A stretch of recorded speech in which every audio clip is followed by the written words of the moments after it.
Listen, if Jenny, Pratt, and Soze have to all get expungements to do this, then so be it. But, I'm going to make all three of them get expungements. Listen, Soze was my leader for so long, and I know how he feels about corruption inside the police, okay?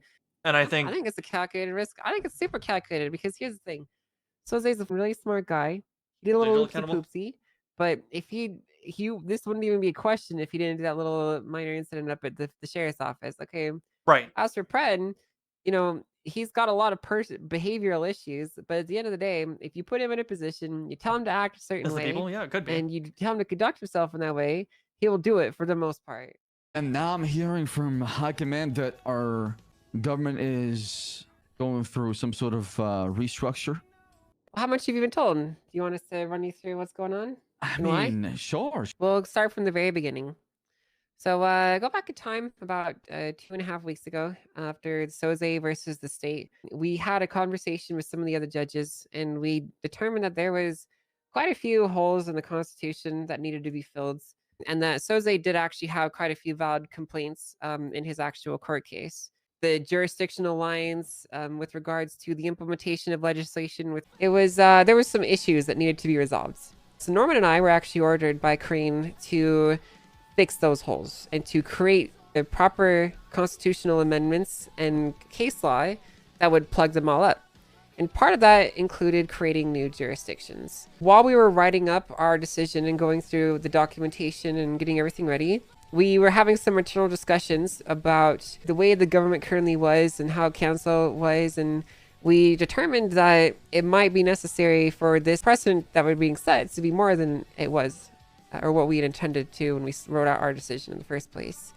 And so we started rewriting and going through a lot of internal discussion about the Constitution and how it should look and how people's rights should be interpreted and how everything was currently written up. And we determined that some serious changes needed to happen. And so we were actually in the process of figuring all this out and writing up a bunch of documents. And we actually just had a large meeting the day when the July 3rd incident happened. So we got a call from Soze that day, and he basically said that he could get us in contact with the leaders of the attempted coup, and he wanted us to have a chat with them and see if we could put a stop to the uprising, see if we could talk some sense into them. Okay. So we sat down with the leaders of the coup and all the people that were involved, some members of the council, the judiciary, and Soze, and we explained to them the issues that we had noticed in the past and what our plan was for the future. And they decided that the plan that we were implementing was good enough for them to halt their reign of terror. So fast forward to now, we're still going through the legislation changes and the Constitution and updating everything. I don't know how much of the changes have been communicated to you. If you want, I can go through. I've heard about Soze's ran my ear off a lot about this kind of stuff. So I've heard it from him. Yeah, but hearing it from Soze is not the same thing as hearing what's actually happening. Well, I would love to hear it. Continue then. All right. So we're going to be creating a new constitution, one that is a little bit more representative and protective of the citizens in the state. So we are currently going through and revising the Constitution. And once we're done, it is going to be signed by the state, and it is going to be an immutable document that cannot be changed. The intention of this is to provide a scaffolding and structure that we can base all of our governmental changes off of. With that being said, it's not, yes, it's our foundation. It's not supposed to be an all-encompassing document. Rather, it's supposed to be a scaffolding that we can use to build a more permanent and functional form of governance for everyone. At the same time, kind of working to enshrine people's basic human rights and kind of lay out some of these and answer some of these questions that have been raised previously on a foundational level. And you don't think amendments are good to the Constitution? We're trying a new style here because while we could make amendments to the Constitution, we would like to have a more permanent document that cannot be amended, that doesn't have as much in it. Rather, it enshrines your basic rights as a human being, such as the right to assemble, the right to free speech, the right to health, the right to privacy, the right to a fair trial and due process, the right to petition, the right to information, the right to healthcare, free housing, and the right to bear arms. Basic things like that we can use to create foundational legislation and expand on people and the way that they live in the state, but without being overly wordy. Where every law in the future is going to answer to those basic fundamental rights that are established. That's and if correct. it doesn't pass that smell test, then it's not going to fly, right? Right, it's not constitutional. So this is going to be the ruler by which we measure laws going forward. It also enshrines the legislative authorities in the state and how they function with each other, which is probably where you heard about the 2 states. It's not a 2-state solution, as some people called it. It's 2 counties within a state. Yeah, that makes sense. They still answer to the states. Correct. You know, they still fall under state law. They're not in different countries with completely different laws or anything like that. Each county is going to have the right to govern itself for the most part with regards to civil law, with regards to the departments that they set up within themselves, with the way that they generate funding, with their civics, businesses, environmental running, and even with minor criminal charges, they can run that all themselves to how they deem fit. And so 2 local governments. Now, can that local government have its own DOJ or no? Or will that be on the state level? So we currently have it defined as the following. There's the Department of Justice, which has legislative authority over all legal and judicial matters within San Andreas.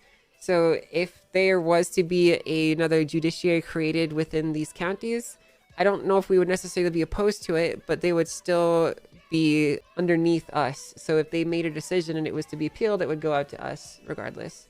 So we're not necessarily the state incarnate. Rather, we are the body that is set aside by the state to legislate and review issues that people might have with each other. But we can still be disputed if we're overstepping our boundaries in this new system. You call it a circuit court, actually. With that being said, though, like our city council basically comes together and like votes on something that would unite 2 counties to propose it to state. Yeah. Well, there's not necessarily a council, but sure, to that effect, yes. If I were to give you like a... What if they establish one?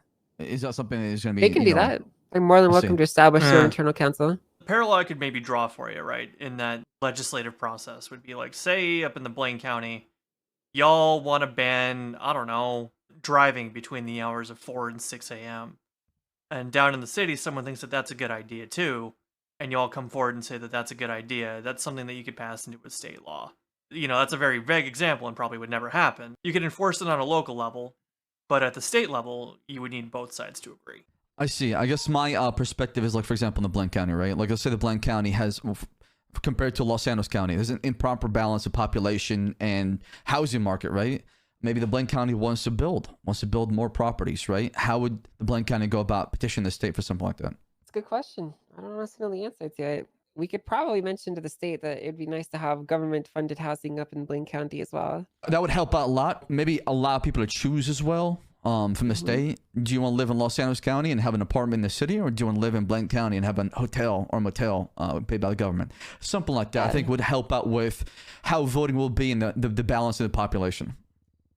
Yeah, we can bring that up. I actually think that that's going to tie into the conversation we need to have anyway about exactly the logistics behind how these votes will be split. Ultimately, we'll figure it out, and we'll try our best to make sure that the solution makes sense and works for everyone.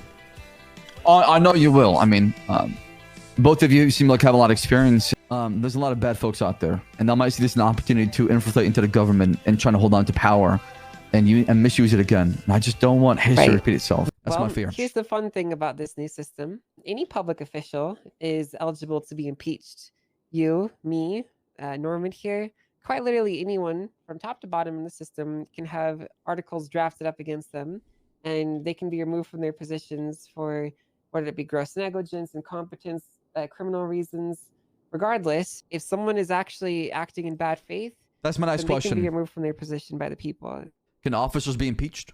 It probably wouldn't typically be an officer that gets impeached. It would probably be the actual public officials that represent them. So like the sheriff, the deputy sheriff, justices. So the people can apply pressure that way. Wow. Okay. Yes. All right. Interesting. That's very interesting. So but just because something were to come to a vote for a review does not necessarily mean that it's going to be found that any action needs to be taken either. It's not an automatic trigger. Like if people voted to impeach me, for example, let's say they wanted to impeach me for, general corruption, and they filed and everyone voted yes on it. What would happen is this review would go before an independent third party review, by the state and officials from the state, and they would determine if the cause is necessary of either removal or punishments or what have you. I see, but the most important thing is people feel like they have power, their voices matter, and they can petition for something like that, and then it's not going to just be falling deaf ears.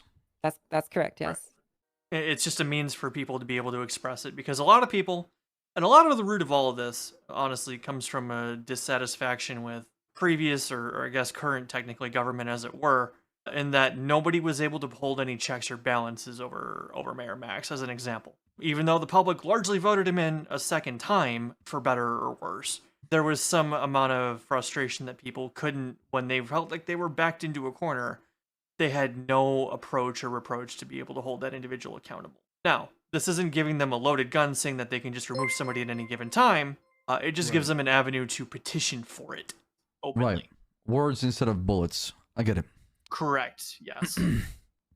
Now, what happens to the prison? It's been just hanging there by a thread. Is it going to get its own jurisdiction within the state? So what we're going to do at the prison, we are going to be creating a, it's probably going to be absorbed underneath the Department of Justice, and will be an offshoot of us. There's a couple of new agencies that are going to be brought into existence out of this whole ordeal. Ooh, agencies. Yes. So what are you thinking?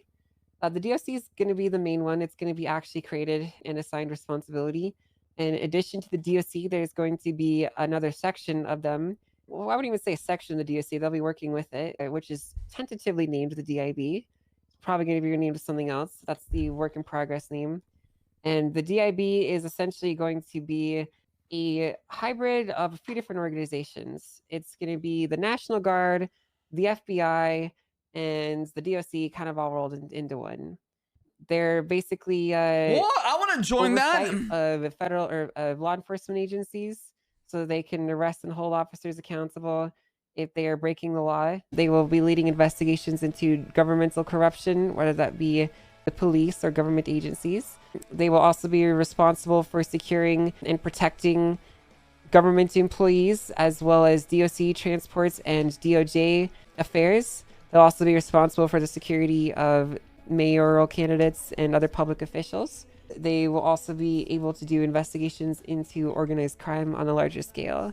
They also have a secondary purpose where they'll be like, some of them, I should say, not all of them, but a few of them will be like miniature judges, where they can take bench trials if there's no judges available.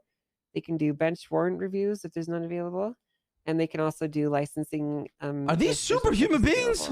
In addition to that, though, this is also going to serve as our National Guard, and they will be armed with heavy equipment in case another uprising is attempted against the states. The DIB will be armed with 50 caliber machine guns, armored vehicles, tanks. She has to be trolling. As well as heavy equipment such as this has to be trolling. Anything else you can really imagine to quell rebellions and bring them back. That has to be a troll. To ensure that another attempted overthrow of the state sounds crazy. Wow. Yeah. To take anything away from it, accountability, oversight, protection. But isn't that the reason why we got here in the first place, is government having a lot of power and people not happy with it? What happens when the people go against the IB and say these guys have too much power? There's checks and balances. Those individuals can be held just as accountable to that same process that's already been outlined. In addition, the general public is never really going to interface with DIB because they're basically there specifically to... The general public is criminals. They're going to be looking mostly at police. They are going to have a more unrestricted access to investigative tools as well. So they're going to have access to like hidden cameras, microphones, wiretapping devices, drones, and they're going to be more so there to be sort of like the NSA. I see. Honestly, I had something like that in mind, where for the PD, not like on a federal level, more like a state level, where you separate the school of patrol from the school of investigations, especially with the statute of limitation. The first 72 hours are the most important things, and if there's nobody working that case, the same story keeps happening over and over again. But obviously, what you try and do is on a larger scale. Yeah, the investigative portion of this unit is not as important with regards to like organized crime. That's not really what it's focused on. Yeah, no, I wouldn't say unit, this department. Yeah, I mean, I get what you're saying. You think you'd find a lot of people for that position that wouldn't misuse that power? It's going to be a bit more difficult than a regular police department of staff, that's for sure. My fear is just the people. because I feel like a lot of people easily get corrupted with a lot of power, and that's just my worry. There's one person that's overseeing them. That's their boss. Right, and that's me.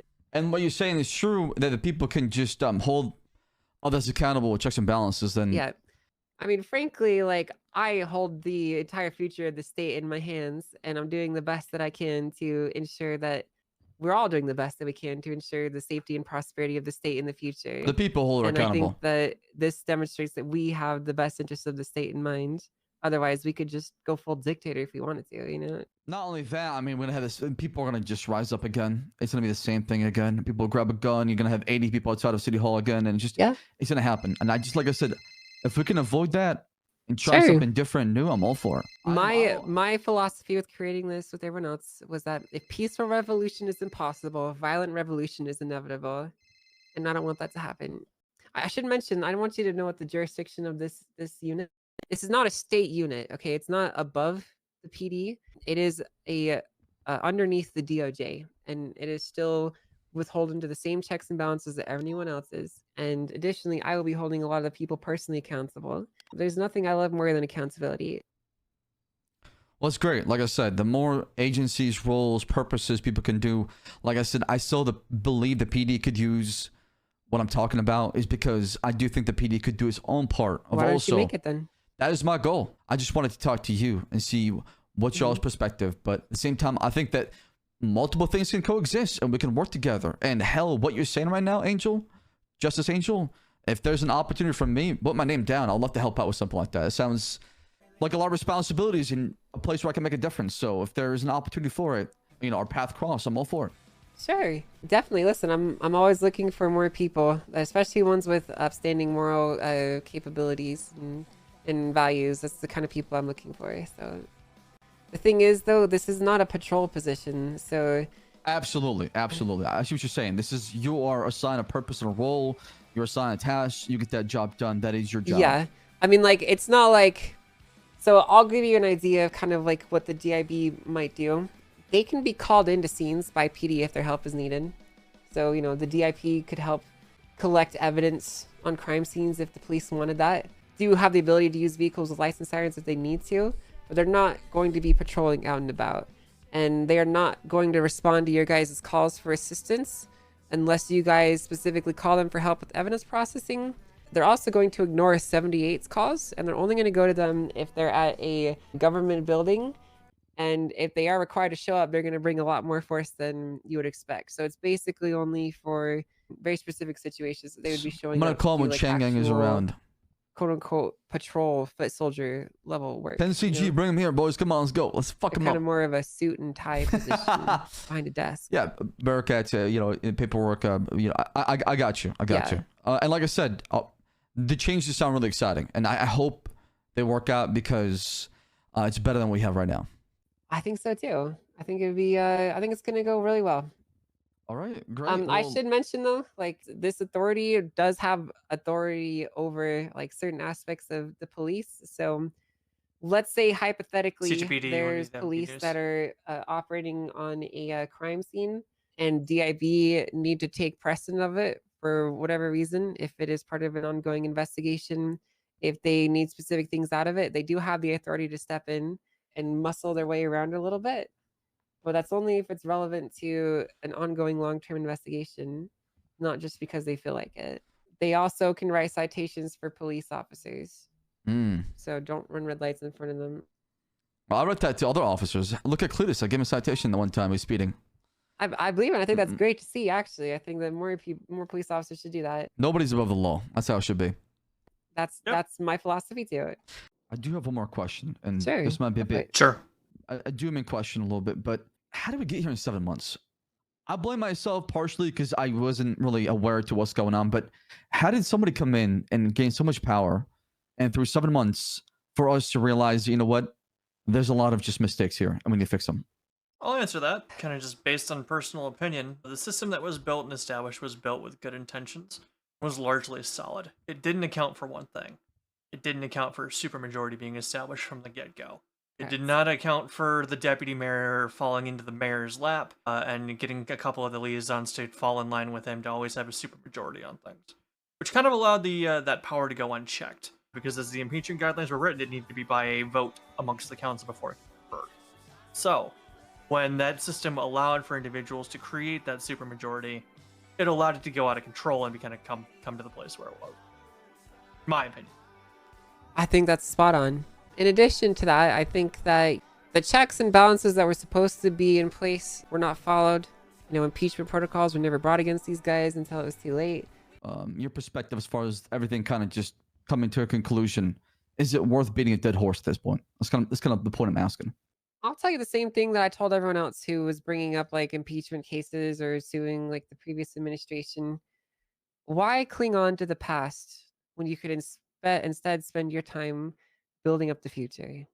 Think about it like this. They're going to feel pretty kicked down as it is at this point with this entire reformation. They're going to have to, regardless of criminal charges or impeachment or what have you, a lot of people in that original counts are going to be saddled with the fact that knowing that they failed. And they're going to have to live with that for the rest of their life.